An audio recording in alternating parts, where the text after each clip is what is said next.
نصلي ونسلم على رسوله الكريم أما بعد أعوذ بالله من الشيطان الرجيم بسم الله الرحمن الرحيم ورفعنا لك ذكرك وقال الله تبارك وتعالى في مقام آخر بسم الله الرحمن الرحيم وللآخرة خير لك من الأولى صدق الله مولانا العظيم وصدق يا رب العالمين إن الله وملائكته يصلون على النبي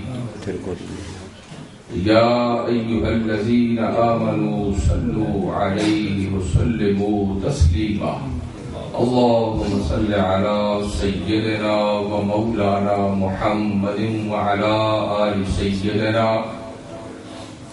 ومولانا محمد وبارك وسلم وصل عليه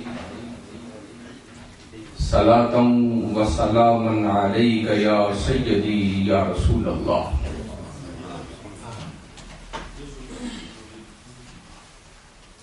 اللہ جل مجدہ کا فضل و کرم اور آقا دو جہاں صلی اللہ علیہ وآلہ وسلم کی لطف و عطا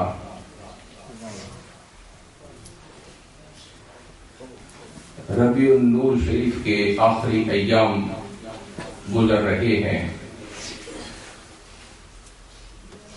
اسی مناسبت سے میں نے جس موضوع کا انتخاب کیا وہ ذکر مصطفیٰ ہے صلی اللہ علیہ وآلہ وسلم. جو آیات کریمہ میں نے تلاوت کی، اللہ رب العزت ارشاد فرماتے ہیں وَرَفَعْنَا لَكَ ذِكْرَكَ، اے محبوب ہم نے تیرے لیے تیرا ذکر بلند کر دیا. اور پھر فرمایا وَلَلْآخِرَةُ خَيْرٌ لَكَ مِنَ الْأُولَى، اے محبوب ہر آنے والی ساعت گزری ہوئی ساتھ سے تیرے لیے بہتر ہو. یعنی ہر آنے والا دور تیرے ہی نام کی جپتا جو ہے جپتا رہے گا. احباب مکرم، جب یہ آیت کریمہ نازل ہوئی وَرَفَعْنَا لَكَ ذِكْرَكَ، تو جبریل امین علیہ السلام بارگاہ نبوی میں آئے اور آ کر سلام پیش کیا اور فرمایا یا رسول اللہ صلی اللہ علیہ وسلم، رب تعالی نے آپ کے ذکر کو اتنا بلند کر دیا ہے، اتنا بلند کر دیا ہے کہ کلما ذکرت ذکرت معی، کہ رب کائنات فرماتے ہیں جہاں میرا ذکر ہوگا مصطفیٰ تیرا بھی ساتھ ذکر ہوگا. ذکرت ذکرت معی، جہاں مصطفیٰ علیہ السلام کہ رب کا ذکر ہوگا وہاں مصطفیٰ کا بھی ذکر ہوگا. یہ جو آپ حضور کے گل ساری کائنات میں دیکھ رہے ہیں، روکنے والے اپنی پوری شد و مد کے ساتھ روکنے کی کوشش کرتے ہیں، لیکن دن بدن ذکر بڑھتا جا رہا ہے. اس کے پیچھے یہی فلسفہ کار فرما ہے. جب میلاد النبی کا مہینہ آتا ہے تو لوگ کیسٹیں بھر کر اس کے بعد موضوع لکھتے ہیں میلاد النبی، اور جب اندر کھولا جاتا ہے تو اندر میلاد کے خلاف تقریر ہوتی ہے اور لوگوں میں فری لوگوں میں گھروں میں بیچتے ہیں. پورا مہینہ لوگ کوشش کرتے رہتے ہیں، لیکن سارے ان کے وار جو ہے وہ خطا جاتے ہیں. کوئی فرق نہیں پڑتا. وجہ کیا ہے؟ وجہ یہ ہے کہ رب کا اعلان ہے کہ اذا ذکرت ذکرت معی، اے محبوب جہاں میرا ذکر ہوگا وہاں تیرا بھی. اب قرآن پاک کی نصوص قطعیہ اس بات پر ہے وَإِن مِّن شَيْءٍ إِلَّا يُسَبِّحُ بِحَمْدِهِ، کہ کائنات کا ذرہ ذرہ جو ہے رب کی تسبیح بھی بیان کرتا ہے، رب کی حمد بھی بیان کرتا ہے. یہ نص قطعی سورہ بنی اسرائیل اور ورس نمبر 44، یعنی پوری کائنات کا ذرہ ذرہ رب کی تسبیح بھی کرتا ہے اور رب کی حمد بھی بیان کرتا ہے. تو ملا علی قاری رحمہ اللہ فرماتے ہیں کہ اگر پہلی آیت کو ملایا جائے اور حدیث کو ملایا جائے تو اس کا معنی یہ بنے گا کہ پوری کائنات کا ذرہ ذرہ رب کی بھی حمد بیان کرتا ہے، رب کی بھی تسبیح کرتا ہے، مصطفیٰ کی نعت بھی بیان کرتا ہے. تو جب پوری کائنات لگی ہوئی ہے تو ہم مصطفیٰ کے ذکر کو کیسے روک سکتے ہیں؟ ہم نبی علیہ السلام کے ذکر کو روکنا چاہیں بھی تو یہ ہماری شرمندگی کا باعث تو ہو سکتا ہے، کیونکہ میرے رب کا وعدہ ہے وَلَلْآخِرَةُ خَيْرٌ لَكَ مِنَ الْأُولَىٰ، اے محبوب ہر آنے والی جو ساعت ہے وہ ساعت تیرا مرتبہ بلند ہوتا جائے گا. جو جو وقت گزرتا جائے گا مصطفیٰ کی عظمتوں کے ڈنکے بجتے جائیں گے. اب مفسرین نے ذکر النبی کو دو حصوں میں تقسیم کیا. ایک کہتے ہیں ذکر کا طریقہ یہ ہے کہ مصطفیٰ علیہ السلام کی عظمت کو بیان کرنا، حضور کے اوصاف کو بیان کرنا، حضور کے محاسن کو بیان کرنا، ایسا کام جس سے سرکار کی عظمت بیان ہوتی ہو. یہ پہلا ذکر کا طریقہ ہے. اور دوسرا طریقہ فرمایا وہ ہے جس سے حضور کے دشمنوں سے نفرت کی جائے، یہ بھی ذکر ہے اور یہ بھی قرآن و حدیث سے ثابت ہے. انشاءاللہ بات چلے گی، بات کھل جائے گی ساری. اب جو بات کہ حضور کی عظمتوں کو بیان کیا جائے تو قرآن کہتا ہے کہ جو کافر ہے فَلَا يُخَفَّفُ عَنْهُمُ الْعَذَابَ وَلَا هُمْ يُنصَرُونَ. فرمایا کہ کافر ایک ایسی جو ہے نجس چیز ہے کہ جس کے عذاب میں رب تخفیف نہیں کریں گے. یہ ضابطہ ہے، قانون ہے، وَلَا هُمْ يُنصَرُونَ، اور نہ ان کی مدد کی جائے. یہ رب کائنات نے قاعدہ قانون بنا دیا. لیکن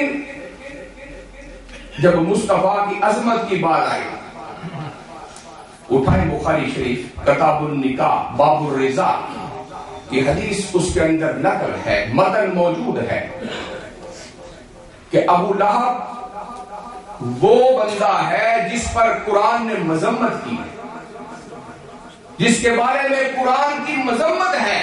تبت یدا ابی لہب وتب، رب کائنات نے ڈکلیئر کافر قرار دیا ہے.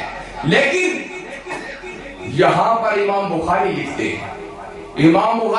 ہیں کہ سارے جہان کے کفر کا انداز ایک ہے، قانون ایک ہے، ضابطہ ایک ہے، لیکن چونکہ ابو لہب ہے تو کافر ہے، لیکن انہوں نے مصطفیٰ کا میلاد منایا، لہذا میلاد منانے کے سلسلہ میں اس کے عذاب میں رب نے کمی کر.